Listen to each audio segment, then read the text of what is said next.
하나님 말씀을 다 같이 보도록 하겠습니다. 신약성경 마태복음 27장 22절에서 26절까지의 말씀입니다. 신약성경 마태복음 27장 22절에서 26절까지의 말씀입니다.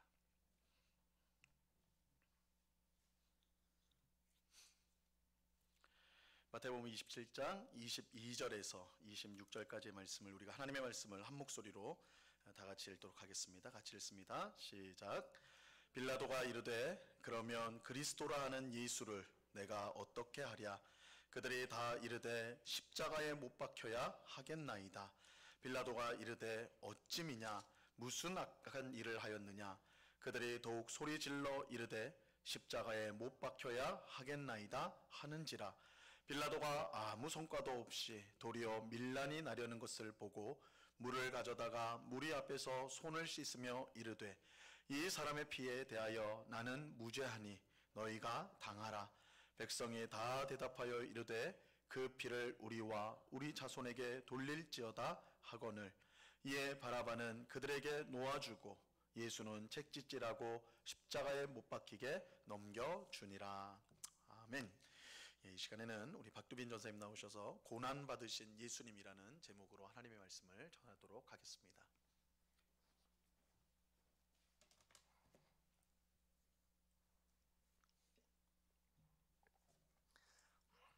우리는 고난주간을 맞이하여 십자가로 사는 사람들이라는 주제로 특별 새벽 기도회를 하고 있습니다. 매일 새벽에 주님 앞에 나와 말씀을 듣고 주님께 아뢰 때 크신 은혜를 받고 계신가요? 아닌가요? 네, 크신 은혜를 받고 계시죠. 저는 그렇습니다. 또 내일 새벽에 또 매일 새벽에 우리에게 주실 말씀이 기대되지 않으십니까? 네, 기대됩니다. 오늘은 특별히 하나님께서 우리에게 2배로 은혜를 주시기에 새벽에도 또 지금 수요 예배에 우리 모두를 부르셨습니다. 오늘 고난 받으신 예수님이라는 제목으로 말씀을 들을 때 하나님께서 저와 여러분에게 또 우리 응급교회에게 크신 은혜를 주실 줄 믿습니다. 예수 그리스도의 삶을 한마디로 요약하면 어떻게 요약할 수 있을까요? 아니 전사님, 내 생애도 한마디로 요약을 못하는데 감히 예수님의 생애를요? 라고 할 수 있지만 예수님의 생애를 한마디로 요약하면 고난이라고 할 수 있습니다. 하나님의 아들이신 예수님이 우리를 위해 이 세상에 오셔서 우리 대신에 고난을 당하셨습니다.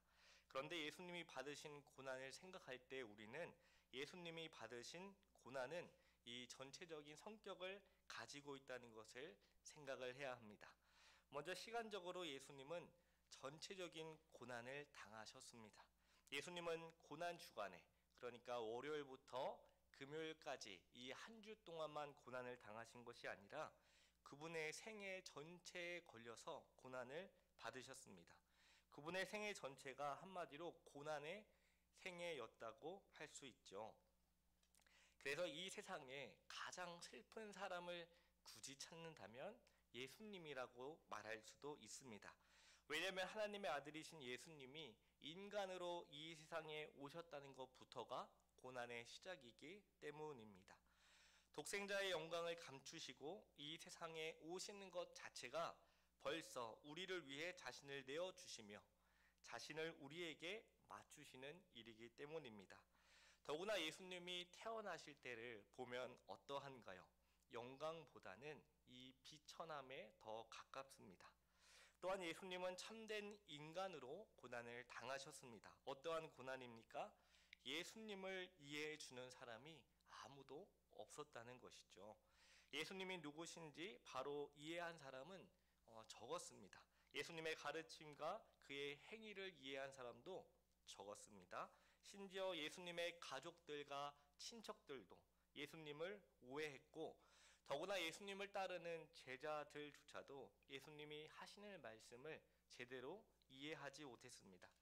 나중에 예수님이 죽으시고 부활한 후에야 그때 예수님이 말씀하신 게 이런 뜻이었구나 라고 알 정도였죠. 이해받지 못한다는 삶을 산다는 건 매우 괴로운 일입니다. 사랑하는 남자와 여자가 결혼을 한 후에 잠시 행복하다가 서로 다투고 싸우게 됩니다. 왜 그럴까요? 서로가 서로에게 이해받기를 원하기 때문이죠. 다른 사람은 몰라도 이 사람만큼은 나를 이해해 줄 줄 알았는데 어떡하죠? 살아보니까 어떻게 해요? 말 그대로 남의 편이라는 거죠. 아무에게도 이해받지 못하는 상황에서도 예수님은 사람들을 사랑하면서 사셨습니다. 무엇보다 예수님은 십자가의 속죄에서 짊어지실 우리의 죄에 대한 중보적 죄의식을 가지고 사셨습니다. 그러나 그분이 받으신 최대의 고난은 십자가에서 경험하신 일이었습니다. 바로 하나님으로부터 버림을 받는 일입니다. 영원부터 하나님과 함께 하셨던 예수님이 하나님에게 버림을 받았다.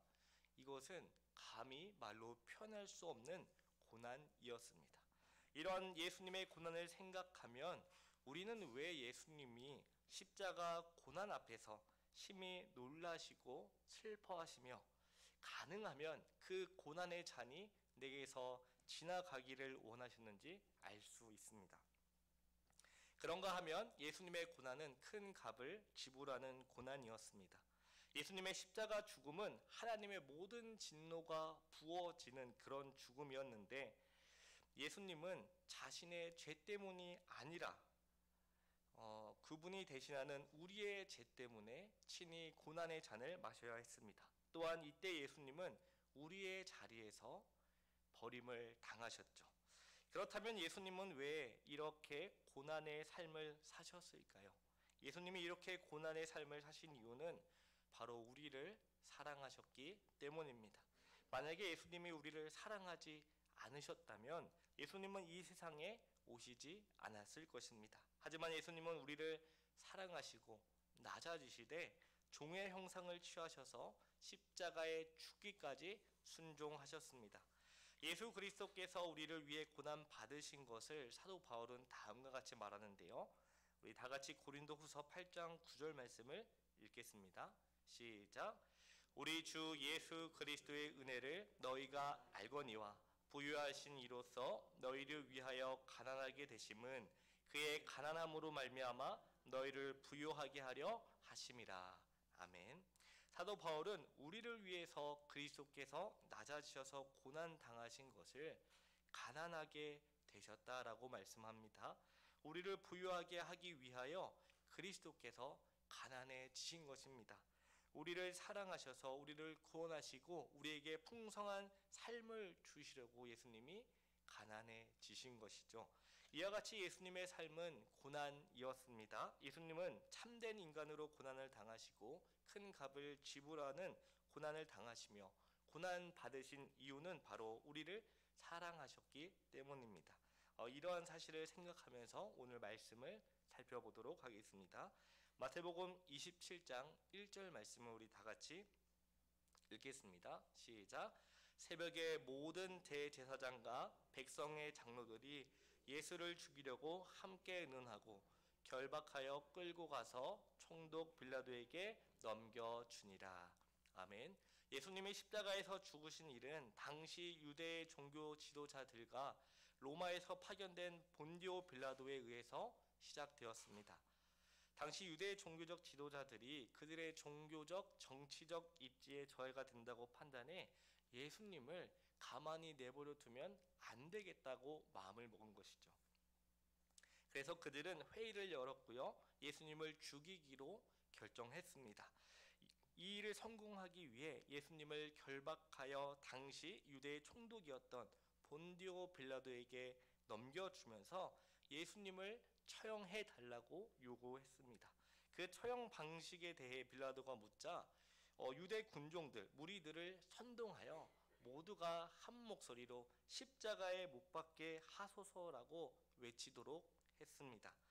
빌라도가 주저하면서 결국 이런 무리의 요구에 따름으로써 예수님의 십자가 죽음은 시작되었습니다. 물론 빌라도는 예수님이 사형에 해당할 죄가 없다는 것을 알고 있었어요. 그래서 어떻게든 예수님을 놓아주려고 했지만 결국 유대의 종교 지도자들의 사주하에 있는 당시 그 유대 군중들의 요구에 따라 예수님을 처형하도록 허락했습니다. 어쨌든 이 모든 일에 대한 책임은 결국 당시에 이 사법과 행정을 관장하는 본디오 빌라도에게 있습니다. 그렇게 예수님은 겉옷이 넷으로 찢기고, 당시의 시간적 표현으로 몇 시죠? 제3시, 그러니까 아침 9시쯤 되어서 행악자 또는 강도들과 함께 십자가에 못 박히셨습니다. 죽으실 때 그분은 행악자들처럼 여겨지신 것이죠. 십자가에 못 박히신 예수님은 그 머리 위에 라틴어와 아랍어 그리고 그리스어로 3개 국어로 나사렛 예수 유대인의 왕이라고 쓰여진 패를 붙여게 됐습니다. 그리고 예수님의 속옷은 제비 뽑혔고요. 십자가에 못 박히신 예수님은 사람들에게 희롱을 받으셨습니다. 십자가 사건에서 예수님은 거의 모든 이들로부터 버림을 받았습니다. 심지어 하나님으로부터 우리 대신에 버림을 받으셨죠. 우리의 죄에 대한 그 모든 저주를 받고 죽으신 것입니다. 예수님이 십자가에 달려 죽으신 것은 그저 우연으로 일어나게 된 것이 아닙니다. 그래서 이 예수님의 십자가 죽음에 대해 베드로는 사도행전 2장 23절 24절에서 다음과 같이 말하는데요. 우리 다 같이 읽겠습니다. 시작. 그가 하나님께서 정하신 뜻과 미리 아신 대로 내준 바 되었거늘 너희가 법 없는 자들의 손을 빌려 못 박아 죽였으나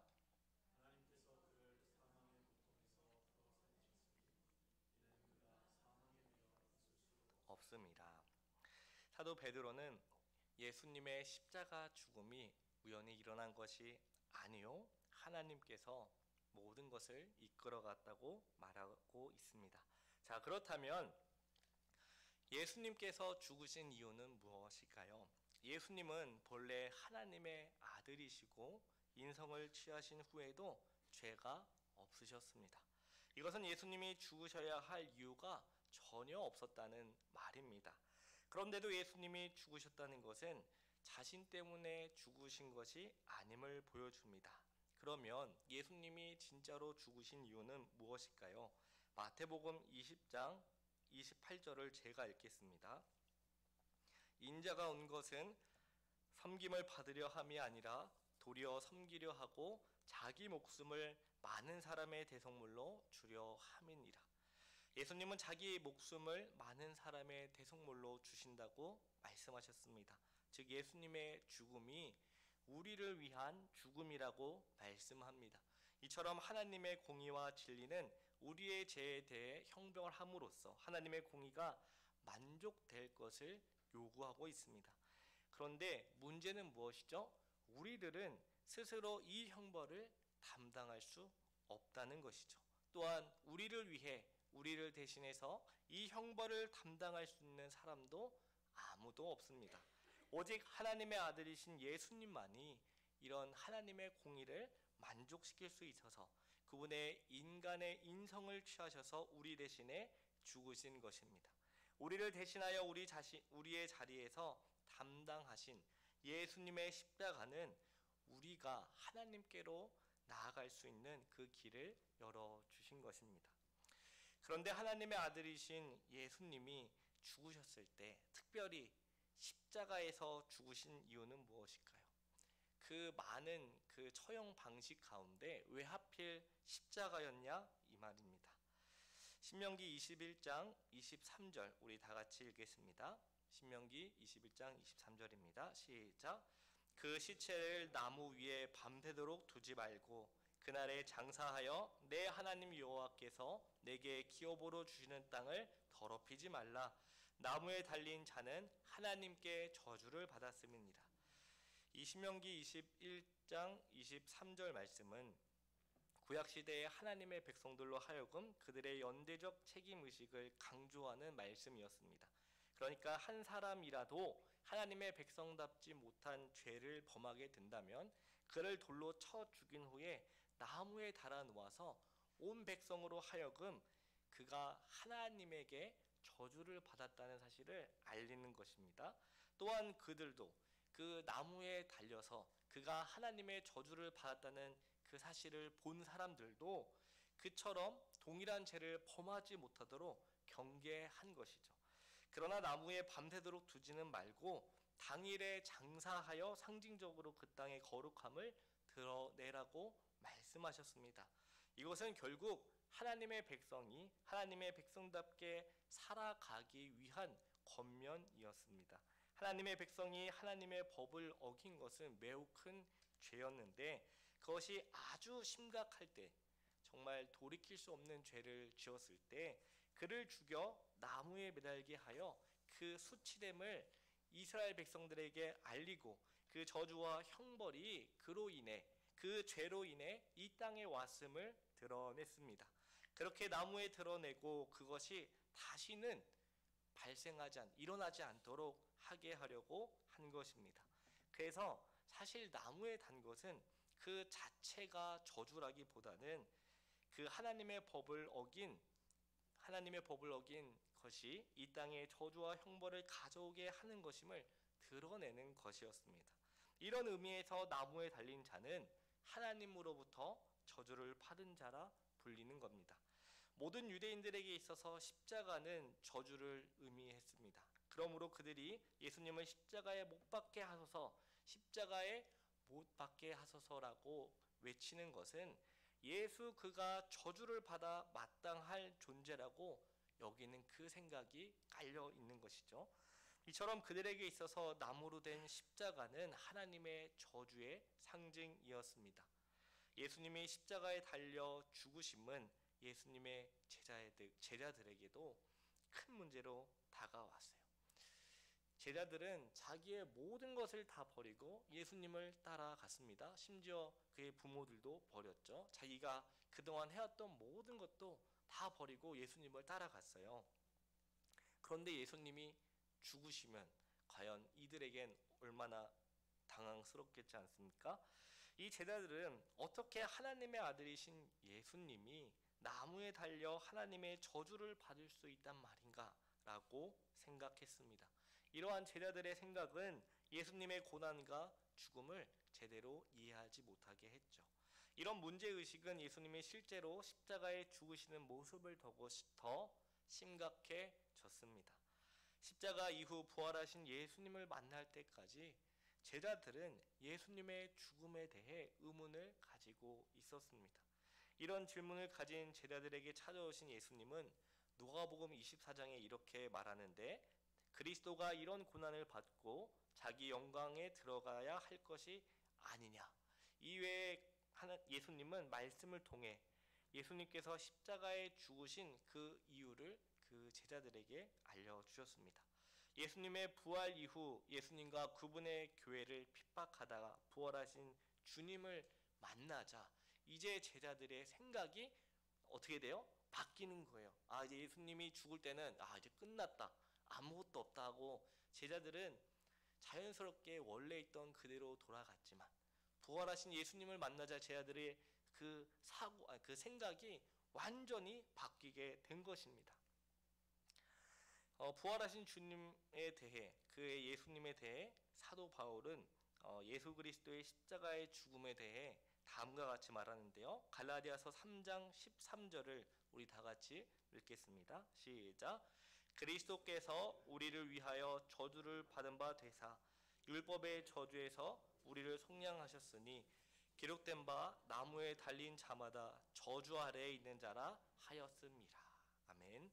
바울은 십자가에서 모든 유대인들과 같이 율법의 저주를 보았습니다. 그러나 십자가에서 예수님은 모든 이들이 하나님의 율법을 지키기에 실패함으로 말미암아 모든 이들이 받아야만 하는 그 저주를, 즉 하나님의 저주를 받으셨다고 말씀합니다. 그런데 유대인들은 예수님께서 그런 저주를 받으신 이유를 예수님에게서 찾았어요. 이에 비해 바울은 그 이유를 누구에게서 찾느냐? 바로 우리 자신에게서 찾고 있습니다. 방금 우리가 읽은 것처럼 그리스도께서 우리를 위하여 저주를 받은 바 되사, 직설적으로 말하면 우리를 위하여 저주가 되사, 우리를 위해 저주가 되셨다고 말씀합니다. 그분이 우리를 위해서 우리가 받은 저주를 받은 것입니다.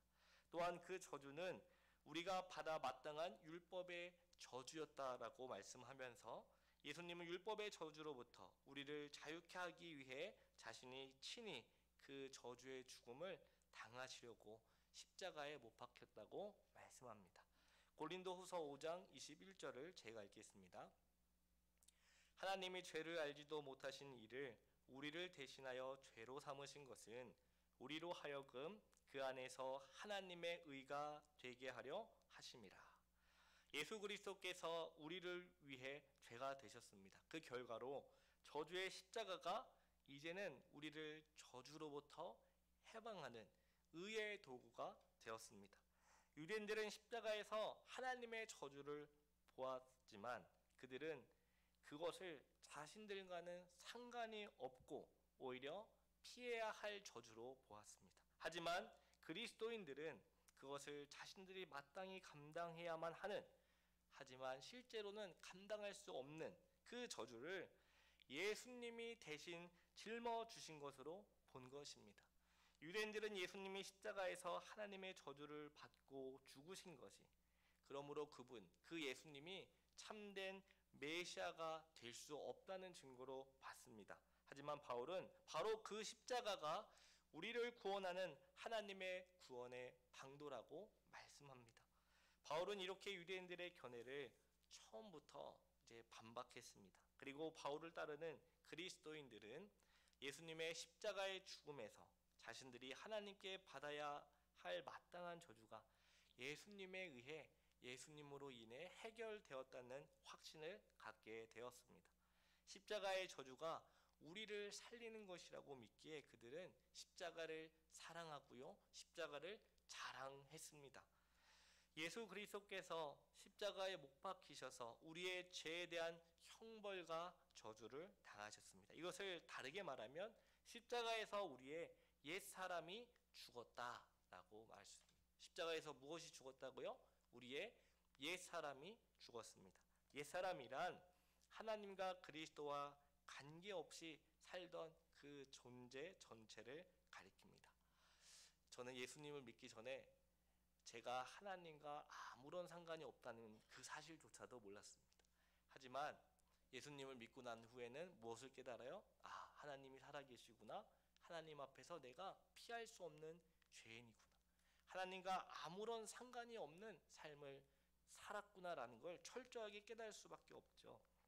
이처럼 옛사람이란 말은 그리스도 안에서 우리가 새로운 존재, 즉 새 사람이 되었다는 사실과 반대로 우리가 이렇게 새로운 존재가 되기 이전의 존재와 그 존재로서의 삶의 방식, 그 체계, 모든 것을 말합니다. 그러므로 옛사람은 하나님과 아무 관련이 없는 사람이요, 유혹의 욕심을 따라 썩어져 가는 구습을 쫓는 사람입니다. 그런데 성경은 십자가에서 그리스도와 함께 우리의 옛사람이 죽었다고 말씀합니다. 이 옛사람의 죽음은 십자가와 관련하여 각 개인에게 오직 딱 한 번 발생한 일입니다. 그러므로 옛사람이 죽은 그리스도인들은, 우리들은 이제는 더 이상 옛사람이 아니라 새사람이라는 것을 믿으시길 바랍니다. 에베소서 4장 22절부터 24절 말씀을 우리 다 같이 읽겠습니다. 시작. 너희는 유혹의 욕심을 따라 썩어져 가는 구습을 따르는 옛사람을 벗어버리고 오직 너희의 심령이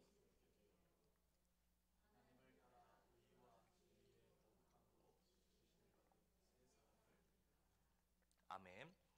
사도 바울은 옛사람을 버리고 새 사람을 입었다고 가르침을 받았다라고 말합니다. 따라서 그리스도 안에 있는 사람들은 옛사람이 죽고 그리스도 안에서 새롭게 창조함을 받은 새 사람이라는 것을 믿어야 합니다. 이 먼저 그리스도의 죽으심과 함께 옛사람이 죽었다는 사실은 이제 우리가 더 이상 죄와 상관이 없는 존재가 되었다는 것을 말합니다. 이는 죄의 형벌과 관계없는 존재가 되었다는 것이고, 또한 죄의 세력과도 관계가 없게 되었다라는 것입니다. 이 말은 예수님의 죽음과 함께 우리의 옛사람은 죄 때문에 마땅히 죽어야 하지만 형벌로서 죽었다라는 것을 말합니다. 십자가에서 그리스도와 함께 우리의 옛사람이 죽음으로 우리의 과거, 현재, 미래의 모든 그 죄에 대한 형벌이 이제 다 사라진 겁니다. 옛사람의 죽음으로 말미암아 우리가 새 사람이 되었기 때문이지요. 그래서 우리는 죄의 형벌을 받지 않습니다. 옛사람의 죽음과 함께 우리는 죄의 형벌로부터 자유함을 얻게 되었습니다. 따라서 예수님을 믿는 우리, 새 사람이 된 우리는 그 죄에 대한 형벌을 두려워하면 안 됩니다. 누구 때문이죠? 바로 예수 그리스도 때문입니다. 두 번째로 옛사람의 죽음과 함께 더 이상 그 육의 소욕이 우리를 지배할 수 없습니다. 그리스도의 십자가에서 죽으심 속에서 일어난 그 옛사람의 죽음과 함께 우리는 죄의 형벌로뿐만 아니라 죄의 지배로부터 해방되었다는 사실을 믿으시기 바랍니다. 그래서 새 사람은 이제 죄를 범하지 않을 수 있게 되었어요. 이게 얼마나 큰 복인지 모릅니다. 예수님 믿기 전에는 꿈에도 모르는 거죠. 이전에는 우리가 아무리 선을 추구하고 아무리 선을 따라 선을 행하며 살려고 해도 우리의 본성상 그게 불가능합니다. 하지만 예수 그리스도의 십자가의 은혜로 옛사람이 죽은 새 사람이 된 우리에게는 이제 죄를 짓지 않는 그 선을 행할 수 있는 은혜가 주어진 것이죠. 또한 그리스도의 십자가의 죽음으로 인해 옛사람이 죽은 우리는 새 사람으로서 우리를 하나님께 감사의 제사로, 감사의 제물로 드릴 수 있게 되었습니다. 우리는 더 이상 죄의 노예로 죄를 향해 달려가는 존재가 아니라 그리스도의 죽으심으로 말미암아 자신을 의의 병기로 하나님께 드릴 수 있게 되었습니다. 따라서 그리스도와 함께 살아남으로 그렇게 할 수 있게 된 사람들을 향해, 우리들을 향해 사도 바울은 로마서 6장 13절에서 이렇게 말하는데요. 제가 읽겠습니다. 또한 너희 지체를 불의의 무기로 죄에게 내두지 말고 오직 너희 자신을 죽은 자 가운데서 다시 살아난 자같이 하나님께 드리며 너희 지체를 의의 무기로 하나님께 드리라. 오직 그리스도 예수 안에서 새 사람이 된 우리는 하나님을 위해 자신을 드릴 수 있게 되었습니다. 이 사실을 우리 모두가 기억하면서 또 하나님을 위해 기꺼이 감사함으로 우리의 모든 것, 우리의 물질, 우리의 시간, 우리의 건강, 우리의 모든 것을 하나님께 기꺼이 기쁨으로 감사함으로 드림으로 우리를 대신해서 고난받으신 예수님의 그 은혜를 함께 나누는 저와 여러분 되기를 간절히 기도합니다. 기도하겠습니다. 사랑과 은혜가 많으신 하나님 아버지, 고난주간 특별 새벽 기도회를 통해 또 오늘 수요 예배를 통해 고난받으신 예수님이 우리에게 베풀으신 그 사랑이 얼마나 크고 위대한지 알려주셔서 감사합니다. 아버지, 우리의 힘과 능력으로 이 죄를 도무지 해결할 수 없고 또 하나님의 공의를 만족시킬 수 없으나 하나님의 아들이신 예수님께서 이 세상에 오셔서 우리를 대신하여 십자가의 죽음으로 말미암아 이 모든 은혜를 누릴 수 있게 해주심에 감사합니다. 예수님이 나를 위하여 고난받으셨다는 그 사실을 우리가 믿음으로 옛사람이 죽고 새 사람이 된 사람으로서 하나님께 기꺼이 또 감사의 제물을 드리는 삶을 살아가게 하옵소서. 이 모든 말씀 예수 그리스도의 이름으로 기도합니다. 아멘.